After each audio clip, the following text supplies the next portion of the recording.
माय मराठीनं हिंदीला दिलेला एक अस्सल बावनकशी असा अभिनय सौंदर्याचा दागिना म्हणजे स्मिता पाटील, जी जगली फक्त 31 वर्ष, तिनं काम केलं फक्त 11 वर्ष, पण जिनं आपल्या कर्तृत्वाचा ठसा प्रत्येक रसिकाच्या काळजामध्ये कोरला ती म्हणजे स्मिता पाटील।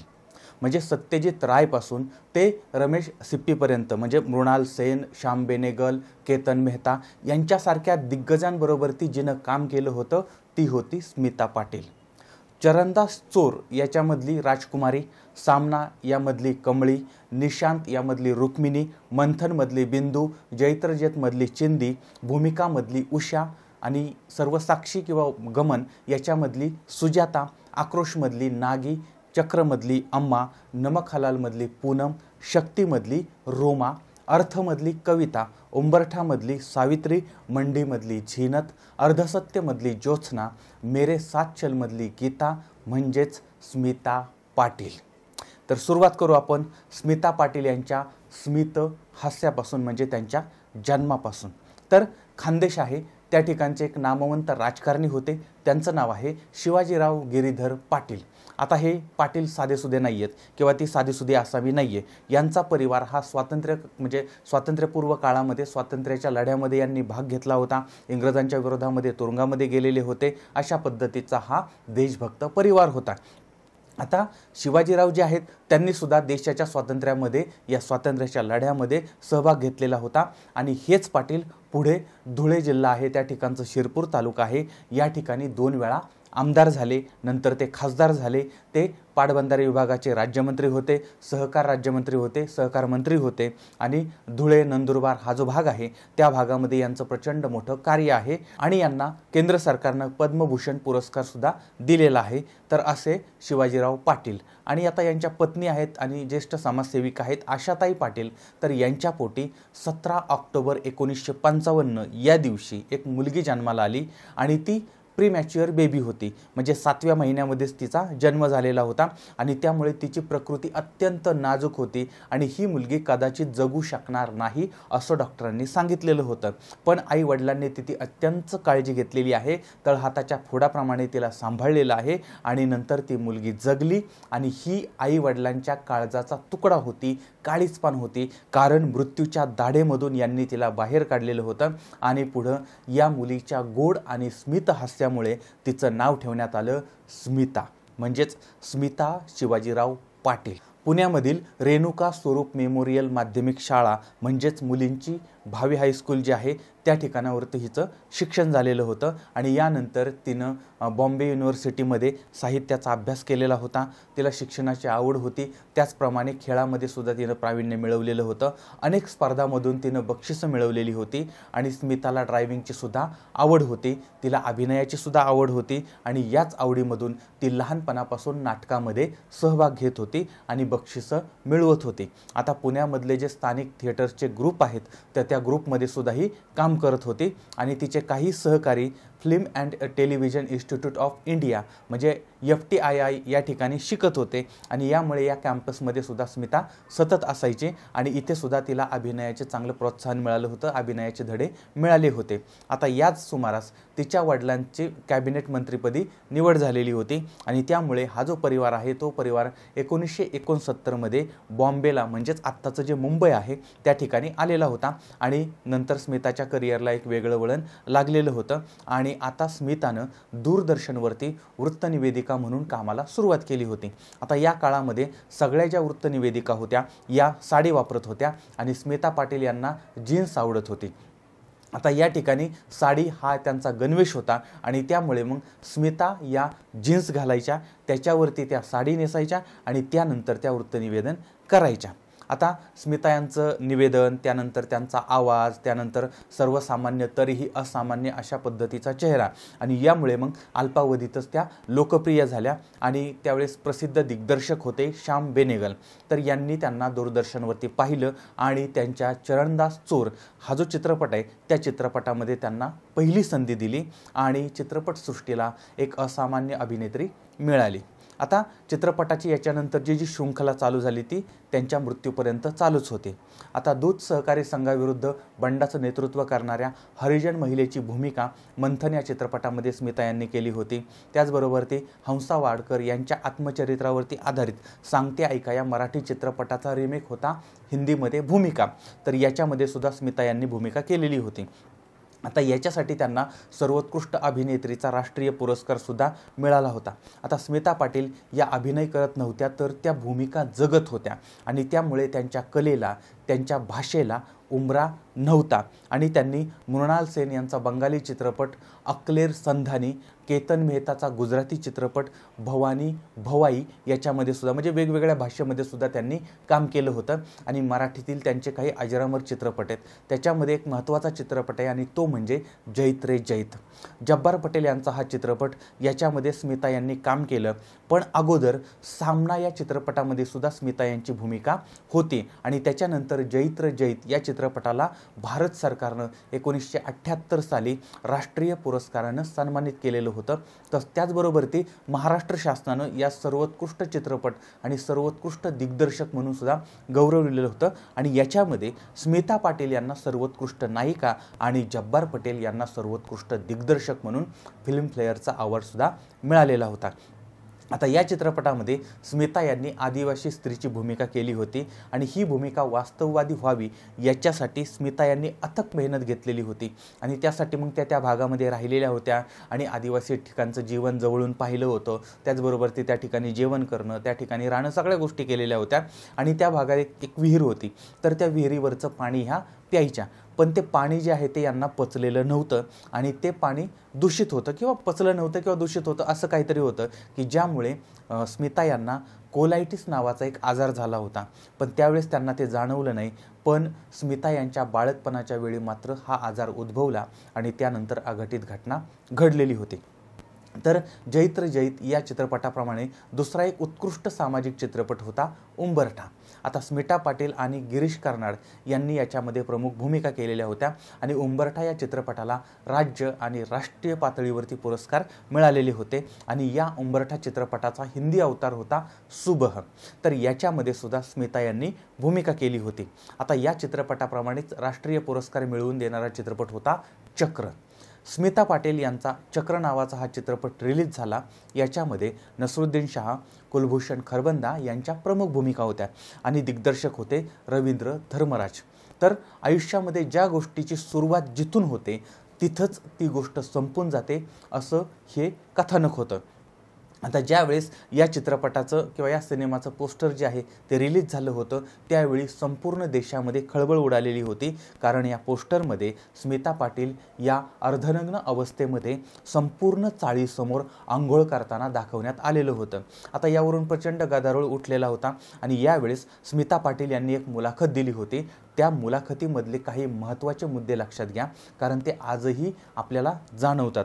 पहिली गोष्ट, चित्रपटाची प्रसिद्धी करणं हे कलाकाराच्या हातामध्ये नसतं, तर ते वितरक वगैरे मंडळी सगळं पाहत असतात आणि चित्रपट चांगला चालला तर तो चित्रपट केवळ कुठले तरी एखादं चित्र दाखवलंय म्हणून तो चालतो असं नाही, तर तो चित्रपट मुळातच चांगला असतो आणि त्यामुळे तो चित्रपट चालतो आणि म्हणून चांगले कंटेंट जर असतील तरच तो चित्रपट चालू शकतो, असं स्मिता पाटील यांचं म्हणणं होतं.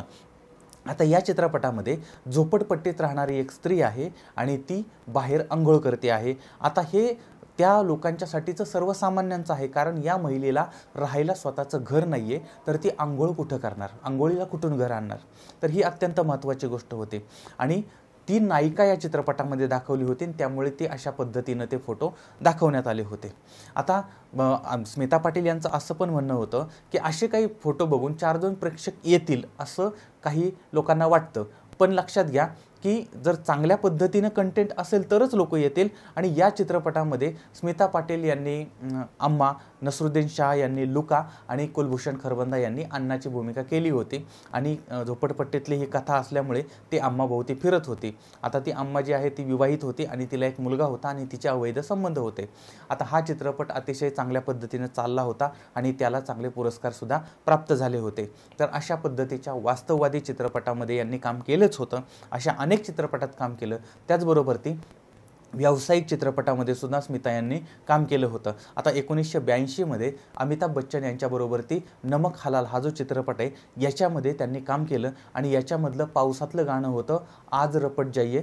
तर हे जे गाणं आहे ते अत्यंत रोमॅन्टिक होतं. आता हे करायला स्मिता पाटील सुरुवातीला तयार नव्हत्या, पण अमिताभ आणि दिग्दर्शक वगैरे मंडळी जे आहेत ते त्यांनी स्मिता यांना समजावून सांगितलं आणि त्यानंतर हे गाणं पूर्ण झालं होतं आणि चित्रपट जो आहे तो सुपर डुपर हिट ठरलेला होता. आता त्यानंतर अमिताभ बच्चन यांच्याबरोबरची रमेश सिप्पींच्या शक्ती चित्रपटामध्ये स्मिता यांनी काम केलेलं होतं. आता एका बाजूला कलात्मक चित्रपट होते, दुसऱ्या बाजूला व्यावसायिक चित्रपट चालू होते आणि या काळातच स्मिता यांचं एक नाटक रंगमंचावरती आलं होतं, रिक्वेस्ट कन्सर्ट. म्हणजे इंडिया टुडे या मॅगझिनमध्ये त्यावेळी आलेली एक बातमी होती आणि त्या बातमीमध्ये असं म्हटलं होतं की बॉम्बेच्या पृथ्वी थिएटरमध्ये आपकी फरमाईश नावानं नाटक सादर केलं.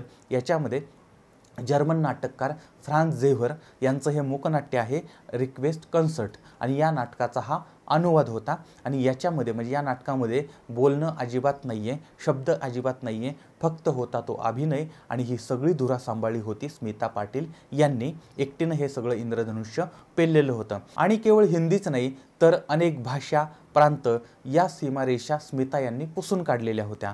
आणि आजकाल काही जुन्या मराठी अभिनेत्री आहेत या मराठी चित्रपटामध्ये काम करतायत कारण त्यांना मराठी चित्रपटामध्ये काम केल्यानंतर चांगले पैसे मिळत आहेत आणि मराठी चित्रपटाला चांगले दिवस आलेले आहेत. पण ज्यावेळेस मराठी चित्रपट अडचणीमध्ये होता त्यावेळेस या अभिनेत्री मराठीमध्ये काम करत नव्हत्या किंवा त्यांना विचारलं तरी त्यात काम करायला तयार होत नव्हत्या कारण मराठीचे चित्रपट चालत नव्हते, मराठीमध्ये चांगले पैसे मिळत नव्हते. पण ज्यावेळेस या नट्या म्हणजे त्या काळामध्ये आयटम होत्या त्यावेळेस त्या हिंदीशिवाय दुसरीकडे त्यांनी काम केलं नाही आणि आता त्या म्हाताऱ्या झाल्यात, त्यानंतर त्यांना त्या हिंदीमध्ये कोणी कुत्रं विचारत नाही आणि त्या आता आयटमच्या आंटी झालेल्या आहेत आणि म्हणून आता त्या आंट्या मराठीमध्ये त्यांना मराठी आठवायला लागली आणि त्या मराठीमध्ये काम करायला लागल्या. म्हणजे आंटींची कितीही आता तिसरी घंटी वाजवली तरी मराठीचा पडदा यांच्यासाठी उघडणं शक्य नाही. आज मराठीमध्ये तशा अभिनेत्री आहेत म्हणजे त्या काळामध्ये तरुणपणात काळामध्ये ज्यावेळेस गरज होती त्यावेळेस त्या हिंदीमध्येच काम करत होत्या, मराठीला विचारत नव्हत्या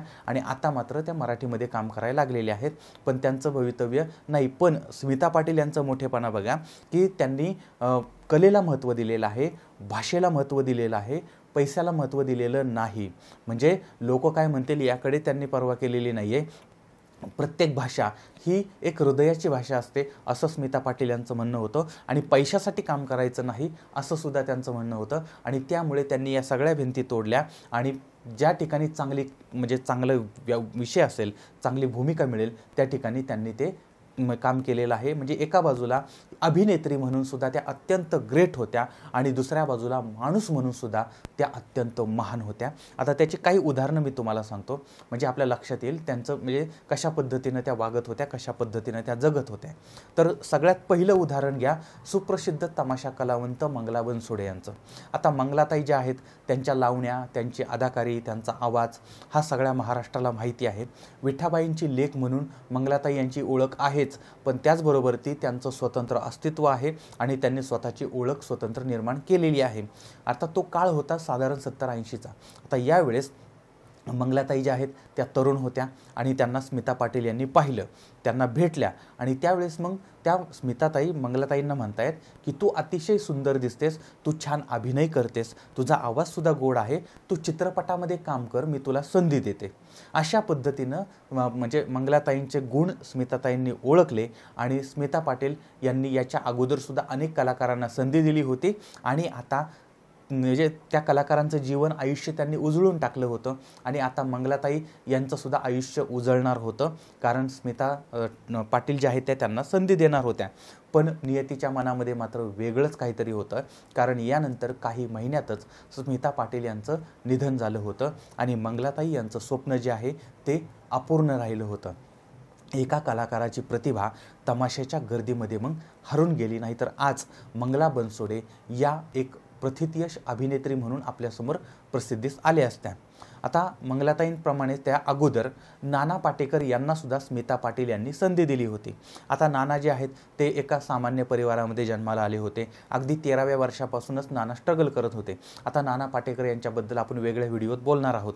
पण या ठिकाणी नाना ज्यावेळेस काम करत होते त्यावेळेस सुरुवातीला त्यांना 35 रुपये महिना मिळत होता.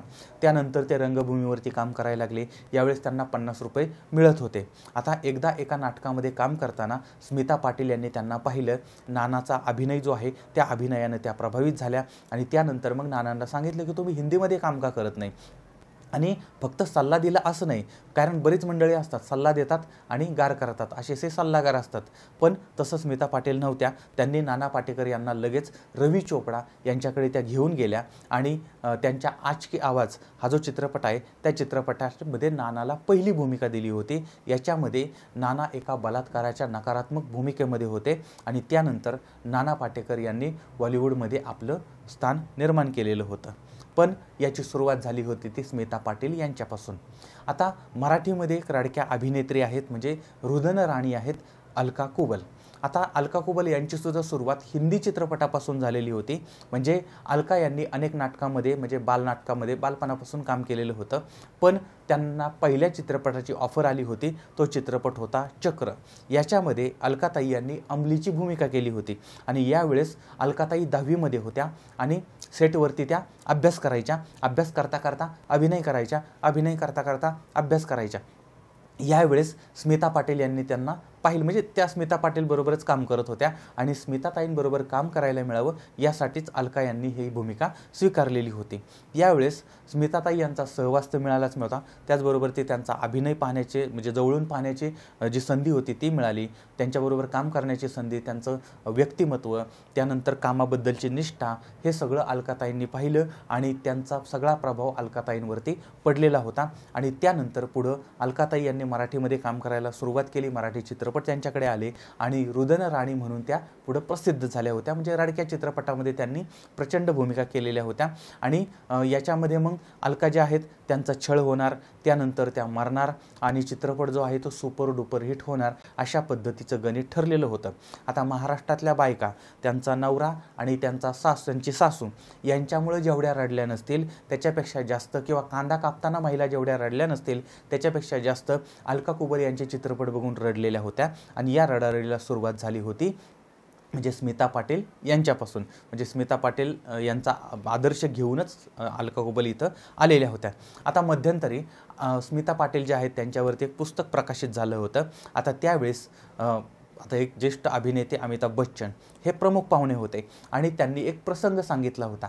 1983मध्ये कुली चित्रपटाचं बंगलोरमध्ये शूटिंग चाललेलं होतं आणि या चित्रपटाच्या सेटवरती मोठा अपघात झाला होता. पण त्याच्या अगोदर एक दिवस रात्री म्हणजे रात्रीच्या साधारण 2च्या सुमारास अमिताभ यांना त्यांच्या हॉटेलच्या रूममध्ये म्हणजे हॉटेलच्या खोलीमध्ये ते असताना त्यांना फोन आला. आता रिसेप्शनवाले जे आहेत त्यांनी त्यांना कळवलं की स्मिता पाटील यांचा फोन आलेला आहे. आता अमिताभ बच्चन यांना आश्चर्य वाटलं, कारण एवढ्या रात्री स्मिता पाटील का फोन करतील आणि या अगोदर यांचं असं कधीही बोलणं झालेलं नव्हतं, फोनवर बोलणं झालं नव्हतं. आणि त्यामुळे मग अमिताभ यांनी तो फोन उचलला. फोन उचलल्यानंतर पलीकडून स्मिता यांनी पहिला प्रश्न विचारला की तुमची तब्येत कशी काय आहे, तुम्ही कसे आहात. त्यावेळेस त्यांनी सांगितलं, म्हणले ठीक आहे.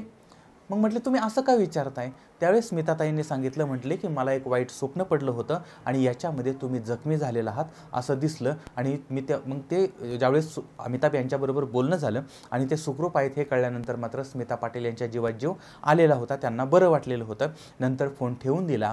दुसरा दिवस उजाडला. अमिताभ सेटवरती गेले. त्या ठिकाणी फायटिंगचा सीन होता. याच्यामध्ये अमिताभ जखमी झाले आणि ते इतके जखमी झाले होते की ते जगतात की मरतात इथपर्यंत पोहोचले होते. मरता मरता ते वाचले होते. पण या अपघाताची पूर्वकल्पना स्मिता पाटील यांना आलेली होती आणि ही माहिती स्वतः अमिताभ यांनी दिलेली होती. त्याचबरोबर ते शबाना आझमी यांनी सुद्धा एक हृदयस्पर्शी आठवण किंवा प्रसंग जो आहे तो सांगितला होता. तर 1982च्या आसपासचं साल होतं आणि त्यावेळेस स्मिता पाटील आणि शबाना आझमी या दोघी महेश भट यांचा अर्थ नावाचा चित्रपट आहे त्याच्यामध्ये काम करत होत्या.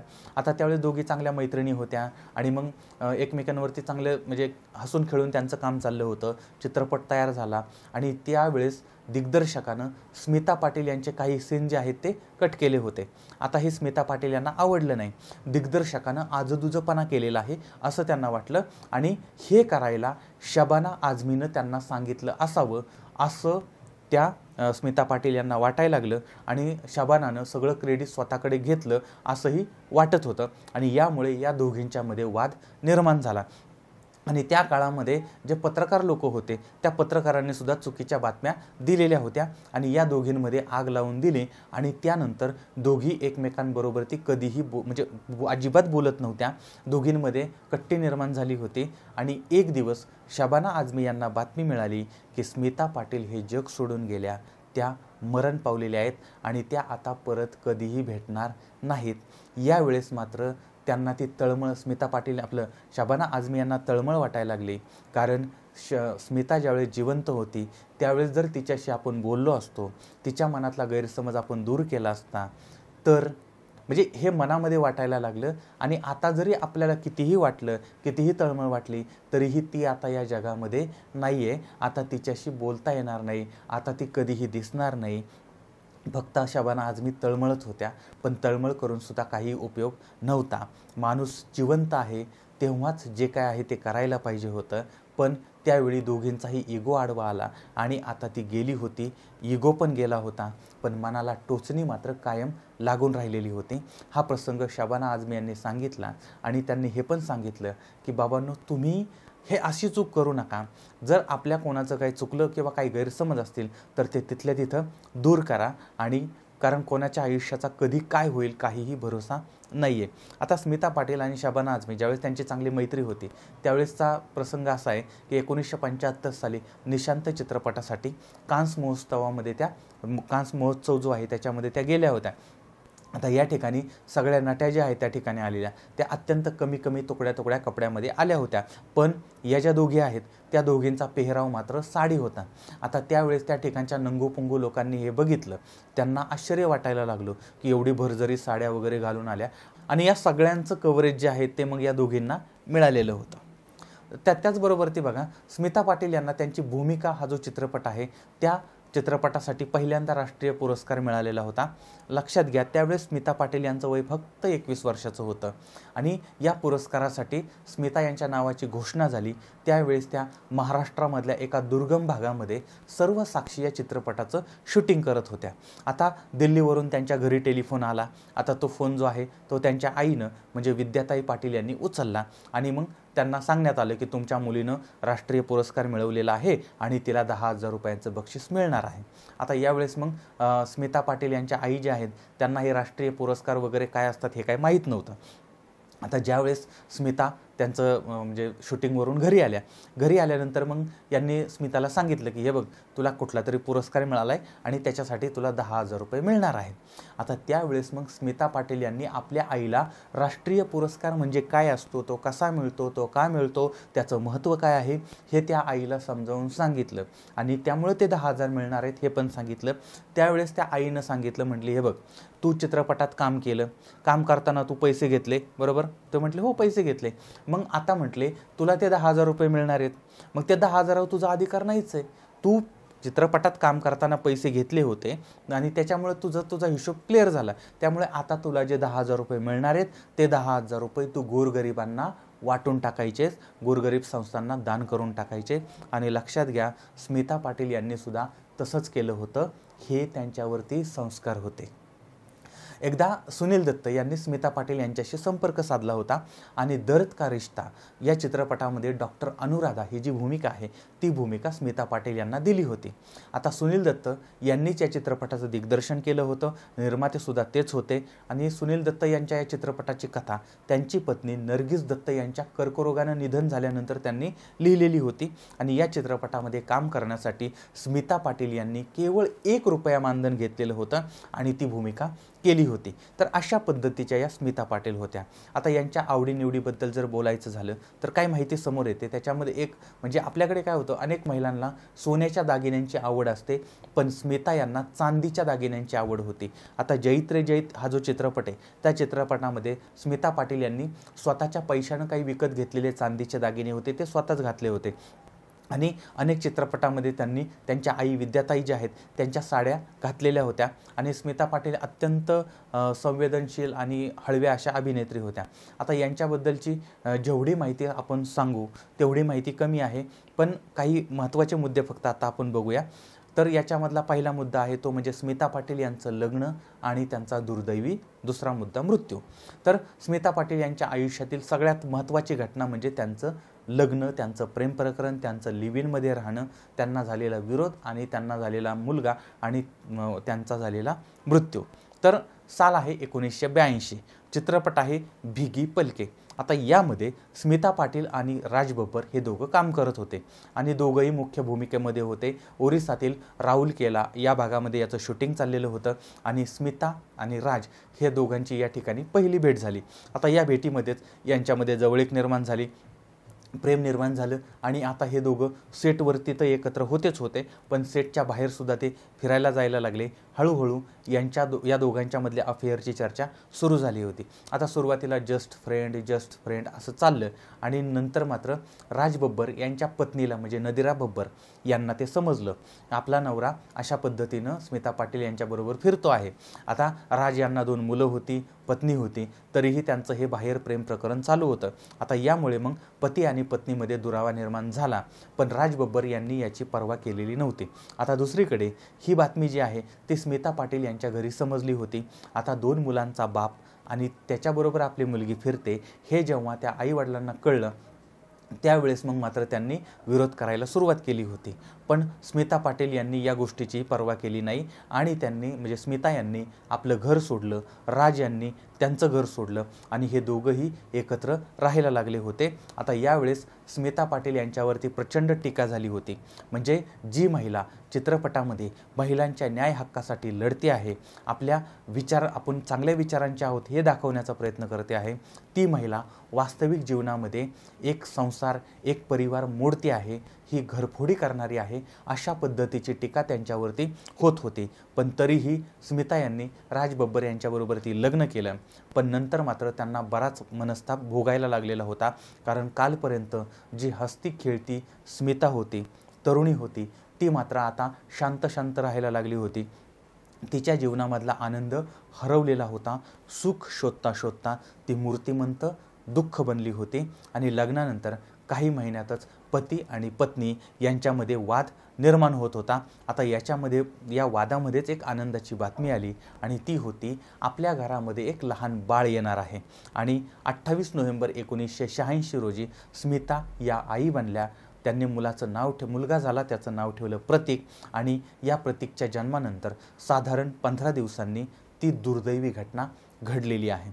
आता लेखिका आहेत भावना सोमय्या यांनी त्यांच्या एका लेखामध्ये ह्या स्मिता पाटील यांच्या शेवटच्या दिवसाचं वर्णन केलं होतं. तो दिवस मावळला, संध्याकाळ होत होती. स्मिता आणि त्यांचं लहान बाळ घरामध्ये होतं, त्याचबरोबर ते त्यांच्या आई बहीण ह्या घरामध्ये होत्या आणि पती जे आहेत म्हणजे राज बब्बर जे आहेत ते काहीतरी कामानिमित्त बाहेर गेले होते. आता दिवसभर स्मिता यांना बरं वाटत नव्हतं, त्यांचा चेहरा फिका पडलेला होता आणि प्रचंड वेदना होत होत्या, रक्ताच्या उलट्या व्हायला लागल्या आणि स्मिता यांना म्हणजे त्यांचे डॉक्टर जे आहेत ते घरी आले होते, त्यांनी तपासलं होतं आणि त्यानंतर त्यांना रक्ताच्या उलट्या वगैरे व्हायला लागल्या आणि स्मिता यांना दवाखान्यामध्ये नेण्यात आलं. पण दवाखान्यामध्ये नेईपर्यंत त्या कोमामध्ये गेलेल्या होत्या आणि त्यांची प्रकृती अत्यंत गंभीर बनलेली होती. आता ही जी बातमी आहे ती बातमी आगीसारखी सगळीकडे पसरली होती. इंडस्ट्रीतील लोक जे आहेत ते सुद्धा त्यांच्यापर्यंतही पोहोचली होती आणि तिला पाहण्यासाठी जसलोक हॉस्पिटल जे आहे त्या ठिकाणी लोक जमा व्हायला लागली होती आणि प्रत्येकाला एकच प्रश्न पडला होता की आता स्मिता कशी आहे आणि याचं उत्तर एकच होतं, तिची प्रकृती स्थिर आहे, प्रकृती सुधारते आहे. आणि तेवढ्यात कोणीतरी येऊन सांगितलं की स्मिताचा रक्तस्राव जो आहे तो थांबला आहे आणि रक्तदाब जो आहे तो कमी झाला आहे आणि स्मिता व्हेंटिलेटरवरती आहेत आणि 20 डॉक्टरांचं पॅनल त्यांच्यावरती उपचार करत आहे आणि ती बरं होण्याची डॉक्टरांना आशा आहे. आणि हे सगळीकडे पसरत होतं आणि त्याच वेळेस बातमी आली, स्मिता गेली. अवघ्या 31व्या वर्षी तिनं अखेरचा श्वास घेतला. सगळीकडे धावपळ उडालेली आहे. आई वडील, दोन्ही बहिणी, पती राज यांच्यावरती दुःखाचा डोंगर कोसळलेला आहे. पण या सगळ्यामध्ये सगळ्यात मोठं दुःख कोणाचं होतं बघा, आई वडिलांसाठी दुसऱ्या मुली होत्या, बहिणीसाठी दुसरी बहीण होती, राज बब्बर यांच्यासाठी दुसरी पत्नी होती, रसिकांसाठी दुसऱ्या अनेक अभिनेत्री होत्या. पण या जगामध्ये सगळ्यांना पर्याय होते, पण त्या लहान बाळाला मात्र कोणताच पर्याय नव्हता. आईच्या दुधाला, आईच्या प्रेमाला कोणताच पर्याय नसतो आणि नाही. बघा, स्मिताची अखेरची यात्रा जी आहे ती त्यांच्या वांद्रे या ठिकाणच्या घरातनं काढण्यात आली होती. पण यावेळी तिला नव्या नवरीप्रमाणे सजवण्यात आलं होतं आणि इथं मेकअपमन होते दीपक सावंत. आता हे आपल्या थरथरत्या हातांनी आणि डबडबल्या डोळ्यांनी तिचा चेहरा रंगवत होते आणि शेवटचं पॅकअप होत होतं. 3 राष्ट्रीय पुरस्कार, 2 फिल्मफेअर पुरस्कार प्राप्त कलावंत आता शेवटच्या प्रवासाला निघाली होती. एक अत्यंत दुर्दैवी अभिनेत्री आणि एक महादुर्दैवी आई आपल्या मुलाला सोडून चाललेली होती. तिने जन्म दिला पण ती प्रेम देऊ शकणार नाही. बाळाला पोटामध्ये वाढवलं पण त्या बाळाला लहानाचं मोठं करताना किंवा मोठं होताना ती पाहू शकणार नाही. एक क्षण जरी बाळ नजरेआड झालं तरीही कासावीस होणारी आई आता स्वतःच काळाच्या पडद्याआड निघाली होती. स्मिता गेली, पॅकअप झालं आणि काळाचा पडदा पडला. द एंड झालं.